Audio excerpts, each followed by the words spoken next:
Good morning from Panhandle Outdoors, America's only daily outdoor TV show. Your source for fishing, hunting, and information for folks who enjoy the great outdoors. Now sit back, relax. It's Panhandle Outdoors. Good morning, folks. Welcome to Panhandle Outdoors. I'm Winston Chester. Glad you're here this Friday morning. Got some good comments on that. Having Mayor Greg Brudnicki on yesterday. He's fun to have on the show. You see the passion he has for fishing and the outdoors. So that's sort of spread out all throughout the Panhandle. I just love talking to folks like that. And as things get better, we have more and more guests. We're sort of going to limit them a little bit. Like I say, we sort of kept our distance and felt good about it. So we're going to move on today. We got a lot of stuff to cover today. We got some give away some seafood. We're going to, let's go and add a name before I forget it. We're talking about giving stuff away. Let's add Bill Smith from Southport. You're on here now, Bill, so I'll put you right here. High today is going to be right at 90 degrees. You know, it's the same pattern we've had all week long. Low they say can get down to 78. It don't seem to get that cool. Water temperature is 87. And again now, this week, the water temperature has been coming from the pier, off the end of the pier.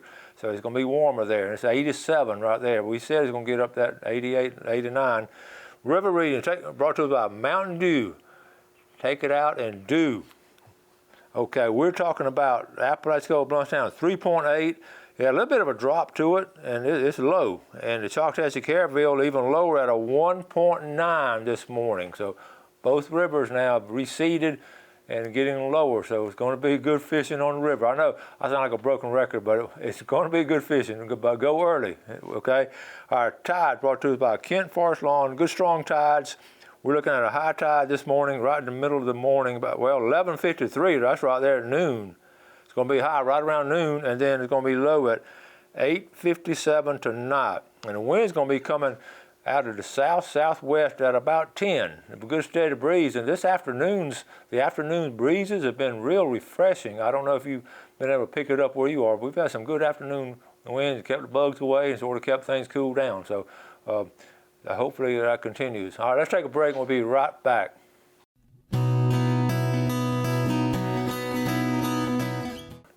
All right, welcome back. Got a couple of announcements about things happening tomorrow. So we haven't mentioned this first one yet. We're just getting word on it.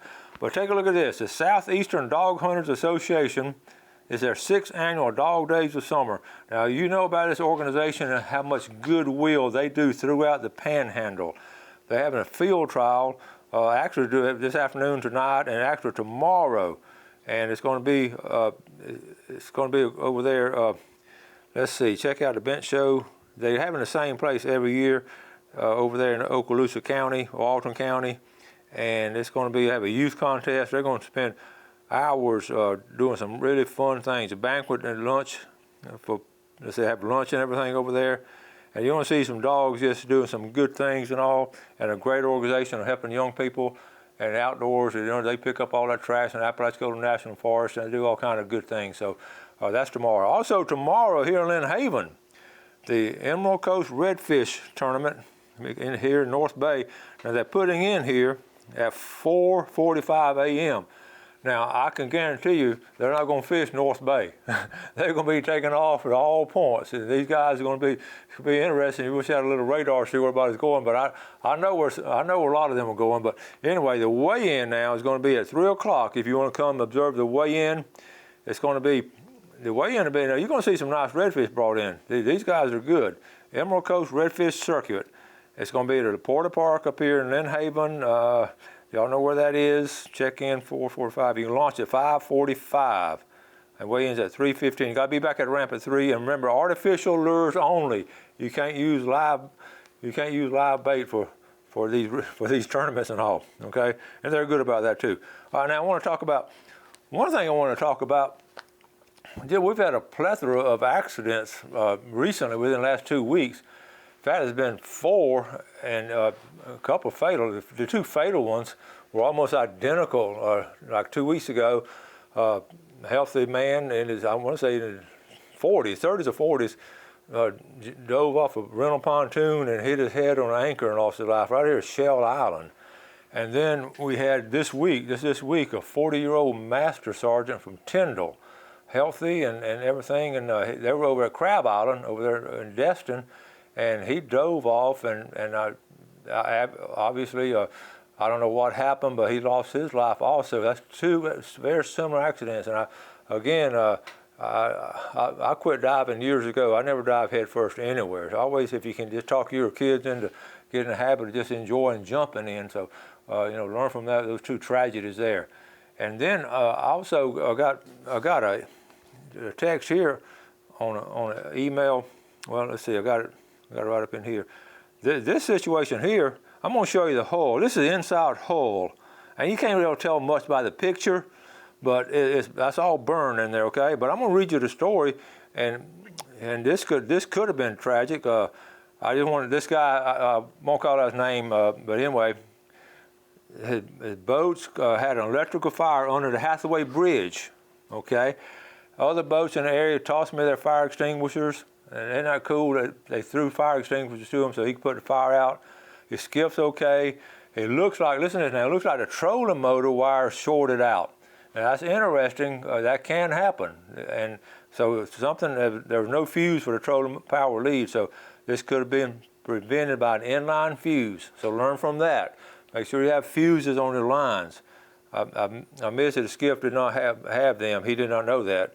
And anyway, the small 10-pound, this is interesting too, the small 10-pound extinguishers, you know, those small ones, guess how long they last? He didn't know this either. They last about 10 to 15 seconds. That's all. So you really want to aim for the base of that flame. You got to do that, especially because you only got a limited amount. Fortunately, some people close by tossed some fire extinguisher to them. That one fire extinguisher on the boat will not put it out. So be aware of that big time. And then the fourth, that's the third one. In fact, you see the picture there. But and on the fourth one, I got a call from one of our loyal viewers from day one, Nat Harris. I show his pictures a lot. You know what a good fisherman Nat Harris is. He goes out on a regular basis. He knows all about boats and all about fishing. Well, he called me one early part, a couple of days ago. Now, I could tell by his voice something was wrong. He said, Winston, you don't believe what happened today. And basically, in a nutshell, he was idling, he was going real slow up into the marina to get gas. He was going out fishing. And as he was approaching the gas pump and all a little bit, all of a sudden his engine, as a 250, exploded. And the cowl and everything just exploded off and a flame just burst out. Of course, the people at the dock said, don't come over here, wait. Of course, you don't. And if that happens to you, you don't want to get around. You don't want to get around any more gas. So he had the flame, and some people, bystanders helped him and all. And he was getting ready to jump overboard, but he had a 5-gallon bucket and he put water, just kept throwing water on it, and that put it out. So that was, and we don't know what caused it. He don't know yet, but he was really upset, and he was by himself, and he was headed out about 20 miles. And can you imagine if that had happened 20 miles out? He would have been in serious trouble. So that's four situations in outdoors that happened to competent people who knew what they were doing. So we just always, I talk about this a lot, always be aware of what's going on and make sure you have everything safety. I said, Nat, you have on your life jacket? And no, I haven't put it on yet because he's going to get gas. And we all have that, we're all guilty of doing that same thing. I'm gonna go do this, go do that. So make sure with those 4 incidents right there, learn from those and double check that inline fuse and all that. Those things are important, okay? Let's take a break and we'll be right back.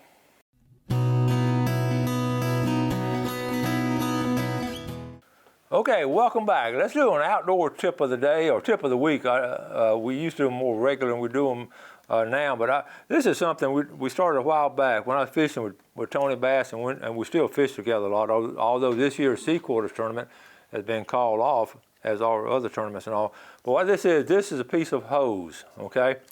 And we found a lot of times we were spending time, when we were fishing hard, and we were spending time rigging these things up. So this is Tony Bass's idea. When he went back to Valdosta, he runs an auto body shop and does great business up there. He's done some work for me. He's a good man, good worker. But he cut off these hoses. He started putting these, during his lunchtime, he started putting these things together. You rig, putting the whole rig together. Of course, you know, and really strong. Your leader right here and your hook and all. But anyway, what it is just wrapped around, put a little slot in here and it's wrapped around through that slot.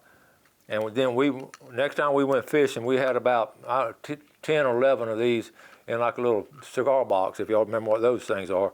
And so if you get a chance, what I love about this is just ingenuity of outdoorsmen getting things fixed up and all. So that's a little tip if you're putting your rigs together ahead of time. Some of y'all have special places for them, have them hanging and all, but they're a lot better wrapped up than they're hanging around and swinging and everything, especially with lead on it. So let that be a good one to you. Now, listen, I ran across some pictures the other day.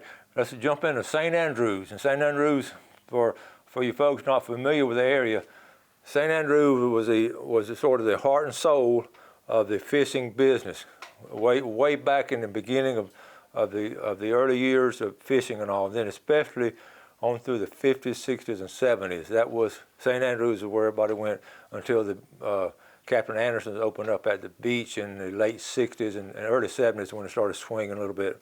But until that time, and a lot of y'all know about the shrimp boat now. A lot of y'all eat down there. Los Angeles, right across the street from the shrimp boat. Well, I ran across a picture, and I thought I'd share it with you because I think you would appreciate it. We're looking at the original, here it is right here. We're looking at the original shrimp boat restaurant, and you see the fishing boats, and so you see where we're looking out toward St. Andrew Bay, and this was the original place. And I got a couple more pictures too. This is look at some of the boats here, okay? This is a Jungle Queen, one of the early boats, and they caught a lot of fish there. We're looking into the basin there in St. Andrews. And then we have, here's a fishing fleet. You see how busy, can you imagine? And there's a catamaran. You know, people talking about, oh, we never had catamarans, but you know, we did have catamarans back then. You know, they've been around. And but you see the chairs and all in this boat, how comfortable they were. Like the old timers called them, I want to sit in one of them office chairs. That's what they called them. But these are, and one more, this is an aerial view. This is looking in the basin here, that is St. Andrew. If you notice right in the center of that little round piece, that's where Uncle Ernie's restaurant is now. That you can see how desolate as far as having development this was. And right there north of there, that's where the early settlers, they built their boats right there before all that was built. The boats were built right there in the ways, and they launched them off that way. So that is St. Andrews. That's probably in the 50s or maybe early 60s. And it's just some pictures of it, okay? Okay, let me show, I got one, let's show this fishing picture. Talking to Greg Brudnick, talking about him. He takes he's close friends with Jason Turnell. I'm going to get Jason Turnell on the show because he is such a good outdoorsman. He went to Mose back in the 90s, and he loves to fish, and Greg took him fishing the other day. Greg's got a hot hand now. Look, here's Jason, his picture of Jason right here. This was just a couple days ago, a day or two ago. Here's a picture of Greg, okay? and they had a great fishing trip, so that's just some good things going on. Now I want to give a special. This week is okay. I'm going to show you this. We're going to go to this. I'm going to read you this text I got. We honor the Coast Guard this week on their birthday. This is birthday week for Coast Guard. Mr. Winston, this is Robert Blackman, and I'm going to show you the picture right here. Let me go while I'm reading it. I'm going to show you the picture of the Coast Guard history. Now, is that not a cool picture? The U.S. Coast Guard, I'm retired U.S. Coast Guard, 24 years of service. The Coast Guard 230th birthday is this week. It's founded August the 4th, 1790. That was before y'all were born. Could you announce a belated birthday greeting on this show to the active duty men and women and retirees of our U.S. Coast Guard, plus the Coast Guard Auxiliary? The Coast Guard Auxiliary mission is search and rescue, and you know, you stop and think about all the things they've done, and they've done some great things and all. And then it goes on to say the Coast Guard's primary mission is search and rescue, and second is law enforcement. All the buoys and the channel markers are set by the Coast Guard for navigational waterways, and I couldn't tell you how hard these guys work. I wish the Coast Guard a safe and happy birthday. Semper Paratus, okay? And so anyway, happy birthday, U.S. Coast Guard. And they do an amazing job. And I know a lot of folks are around here are familiar with the Coast Guard. They don't get the attention that a lot of other places get, because of various things and all. We do wish you a happy birthday, and because one of our sponsors, we talk about different things. Some of our sponsors actually are retired Coast Guard, so we're proud of y'all and appreciate everything y'all do. Okay, let's go ahead and talk about I'm talking about George Stewart as one of our sponsors on Bay Engineering. He's retired Coast Guard, inspected a lot of boats, and did a lot of things for them. Okay, now let's get our drawing. First one is going to be Los Antojitos. Remember, I'll mail this to you, so send me your email address. And the winner is going to be Jamie Posey. Okay, Jamie, congratulations. All right, now let's look at we want to look at the $20 gift certificate from Panama City Beach, Debbie Harris. And now the final one, the Big Red Snapper. If you have stuff you want to give away and get recognized for giving away, that's just doing something good. So we'll be glad to give it away in our drawings. Also from Panama City Beach, they're hot this morning. Jay Atkins got the Big Red Snapper. So that takes care of all of them, all right? So we're going to go ahead and take our final break and come back for our famous Friday fishing forecast. And we'll be right back.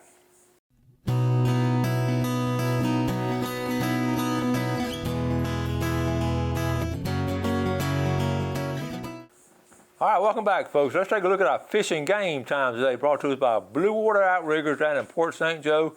And believe in these times, okay, because they work. We're looking at this morning, you don't believe in it because it's already gone, 3:41 to 5:41. But this afternoon, get off work early. It says 3:58 to 5:58. Let's go ahead and say from just 4 to 6 this afternoon. So that's some of y'all I know work half a day on Fridays, and some of y'all retirees don't even work. But Friday's a great day to go fishing before that Saturday rush. Our fishing report, let's do freshwater first. I have a lot of folks freshwater fishing, and I wrote down sort of the same as last week. The blue cats, they're biting really good in the river system. Fishing up there below that dam is going to be really good. The stripers they're catching some stripers. The whole Apalachicola River system is really good now. You see what the readings are. They're low. The feeder creeks, Owl Creek, Florida River, all these little places we used to fish. There's so many of the little what we call feeder creeks that feed into it. Get up in those creeks and get some. Go early and get some crickets and worms, and you'll be. I promise you, you can catch some brim this weekend. Even if you don't know what you're doing, just put that worm on the hook or put that cricket on the hook.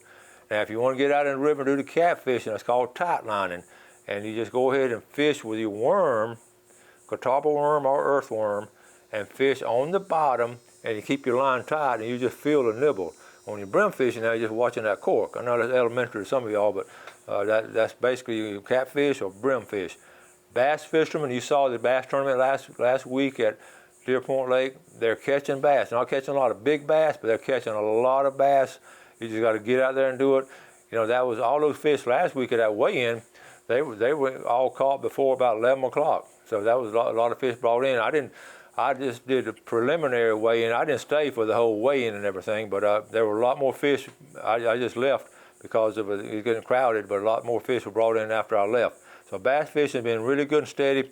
Got the new moon coming up in about a week and a half, so this is waning on out. We've got a new moon coming.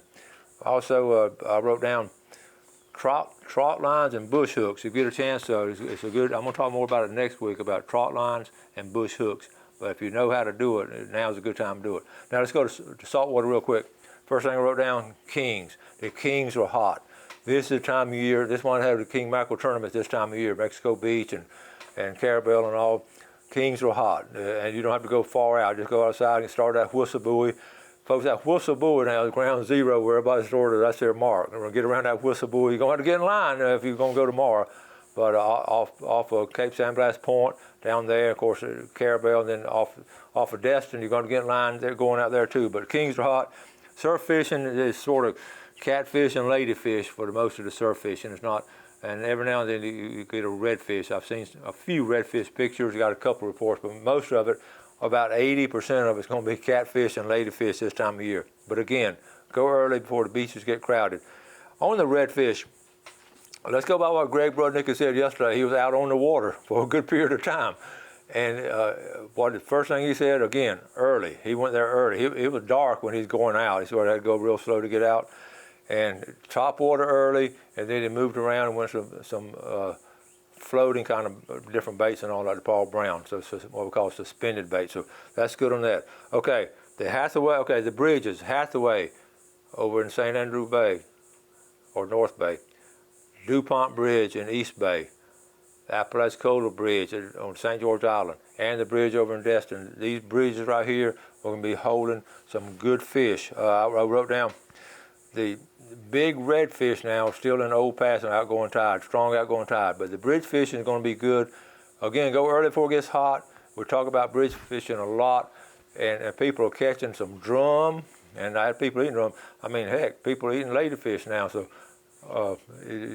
try to eat anything you get out of the water, but just make your own decision of whether you like the taste of it and all. The bones are strong. Okay, so that I wrote down Hathaway Bridge, the Destin Pass, fishing off the rocks there, very similar to fishing off the rocks here at St. Andrews State Park. They fish outgoing tide, and I saw there's a young man that does in his 20s. That's all he does now is fish, basically. He got a little job, but that job just pays for his fishing. And we know we all go through those times in life, and I've been following him a little bit. And he's catching redfish at the state park off the jetties, and right there off the rock. So you can do that. You don't have to have a boat to go fishing. You can go fishing a lot of places. Getting back to freshwater, the freshwater ponds, the sandhill ponds are in good shape.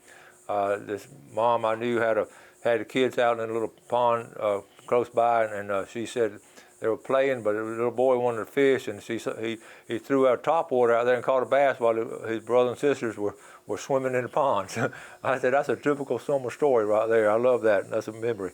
Okay, we're going to start wrapping things up. We'll continue to do the best we can on the shows. We appreciate it. I told Jeff, I'm getting a lot of feedback. I'm getting more feedback on Studio B than I get on Studio A, which is good stuff, and I appreciate it very much, and Jeff does too, and we're working hard at it. Okay, so we're going to wrap it up. We want to tell y'all to have a great weekend. Make sure you do something good today and this weekend for your fellow man. You have a great outdoor weekend, and God bless. Thanks for watching America's only daily outdoor TV show, Panhandle Outdoors with Winston Chester, featuring hunting, fishing, and other activities and information to help you enjoy the great outdoors. Join us next time for Panhandle Outdoors.